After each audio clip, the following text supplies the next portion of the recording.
All around the planet, people are awakening to the reality that humanity and the Earth are now entering a heightened phase of activity on their inseparable journeys of growth and expansion. This acceleration is marked by the increasing intensity of global events and by the rising temperature of nearly every planet in our solar system. While here on Earth, time itself seems to be speeding up and chaos mounting as phenomenal shifts occur in our physical and perceptual realities with increasing rapidity. The simplest explanation behind this sense of speeding up is that our planet's vibrational frequency is rising. This event, which many ancient cultures have prophetically termed the quickening, has begun, and it is the greatest opportunity of our times. For we are living in a period of tremendous change, where humanity's truths are shifting with exponential rapidity as today's more advanced technologies and awareness are working to reveal the new truths of tomorrow. And just as the perspectives of those who were born 50 or 100 years ago have had to shift to allow for our present version of reality, so too will we be invited to expand our perspectives of what is possible, to allow for the unfathomable changes that will come with the turning of the age and the birth of a new world. That said, one very real possibility that our research into the work of other seekers and sages indicates is becoming increasingly probable is that the world-changing events that so many are consciously or subconsciously waiting to occur in 2012 could actually happen as early as October of this year, 2011. And though we have awakened to the possibility that our world could be greatly altered before 2012, it is not our intention with this presentation to prophesy events as they are going to occur, but rather we intend to merely present some possibilities that might serve to expand people's perspectives of what could be. For we believe that by expanding our imaginations to explore possible future events, we may prevent ourselves from reacting in fear should the previously unimagined become manifest. And as a result of having already experienced these events in our minds, we will be more centered and able to see the opportunities they present should they or something similar occur. And so, with this understanding of the power of imagination as a means by which we may navigate the unknown, this presentation will not only explore what sorts of events could occur between now and October that might lead to the end of the world as we know it, but we will also look at how such events, regardless of how challenging they may seem, could serve to bring humanity to a global experience of unity consciousness that would then lead us into a harmonious new existence and to our return to the long prophesied experience of heaven on earth.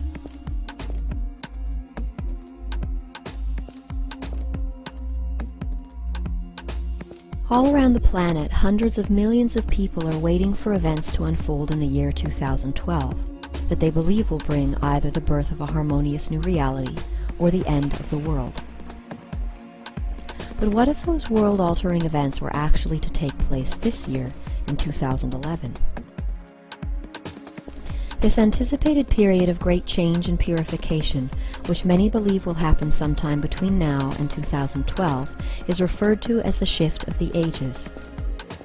And though there are those who believe that the shift is some grand event that is going to occur in the outer physical world or in the cosmos at some point in the not-too-distant future, bringing either salvation or destruction to the world, there are others who believe that the shift is happening right now, and in fact that it has been and will always be happening. For these people believe that the shift can be experienced at any moment by anyone who is willing to make the internal shift back to one, where instead of seeing all beings and events of the world as separate and chaotic, the seeker learns to see that every aspect of existence is serving the divine plan by urging humanity to re-establish its faith and connection to the divine original source of creation, known to many as God or Great Spirit. For it is commonly understood both in the realms of science and spirituality that everything has come from one and that to one we shall return. However, today, Our thoughts and awareness have moved about as far from one as it is possible to get, as humanity's dualistic perspectives and survival of the fittest mentalities have served to divide the world into dueling pairs of opposites, where many believe that they are good while others are evil, that they are light while others are dark, and that they are right while others are wrong. As a result, this divided perspective of existence has every human living for themselves, operating by his own personal will in an attempt to find inner peace by shaping the outer world according to his own likes and dislikes. However, what so many people are realizing today is that the peace we seek cannot be found by creating change in the world outside oneself, for true peace can only be found within.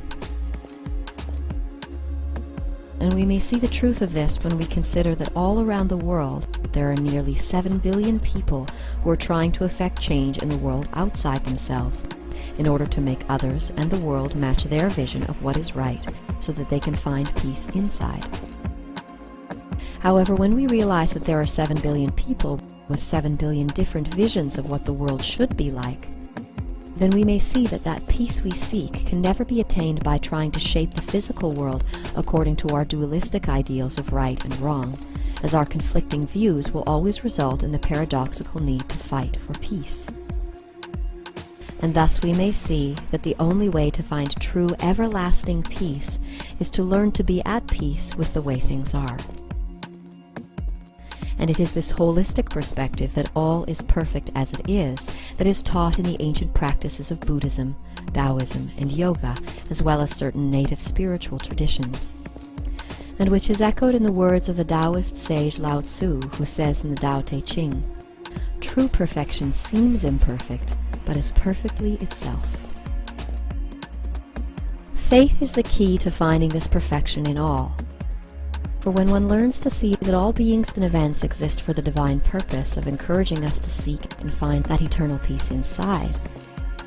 then we may learn to see that all is in fact serving the divine, and therefore all is divine.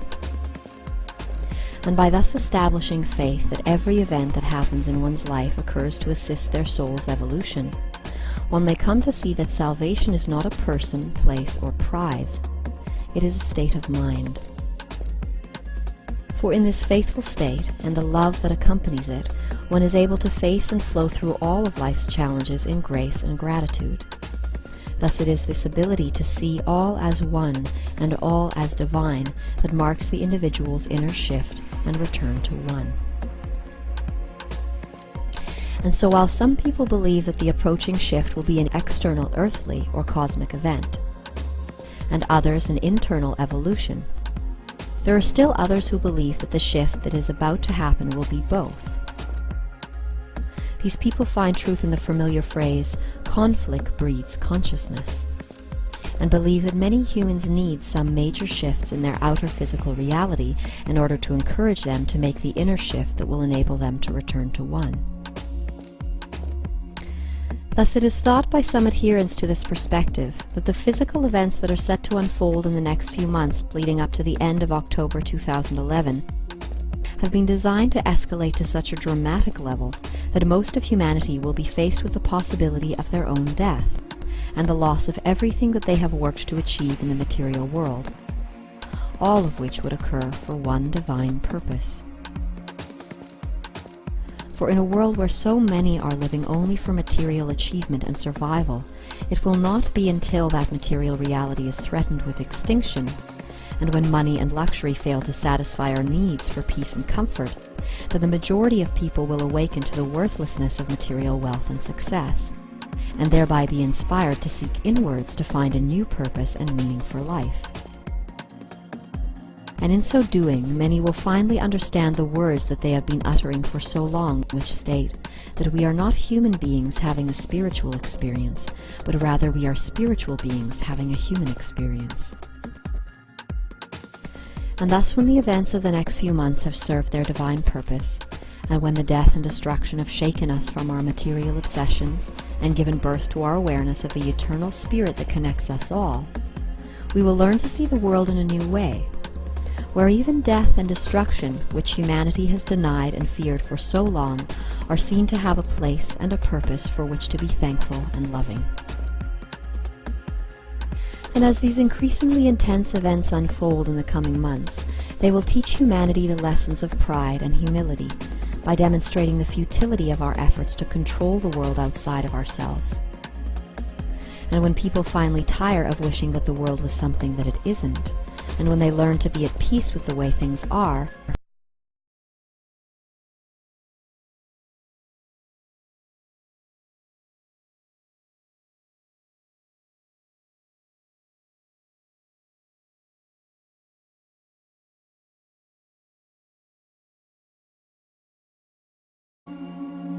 all around the planet, people are awakening to the reality that humanity and the Earth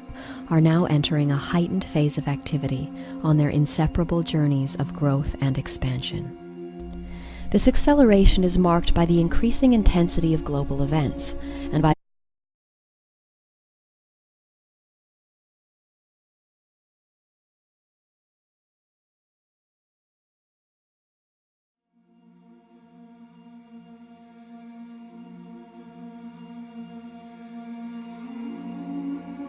the rising temperature of nearly every planet in our solar system. While here on Earth, time itself seems to be speeding up and chaos mounting as phenomenal shifts occur in our physical and perceptual realities with increasing rapidity. The simplest explanation behind this sense of speeding up is that our planet's vibrational frequency is rising. This event, which many ancient cultures have prophetically termed the quickening, has begun, and it is the greatest opportunity of our times.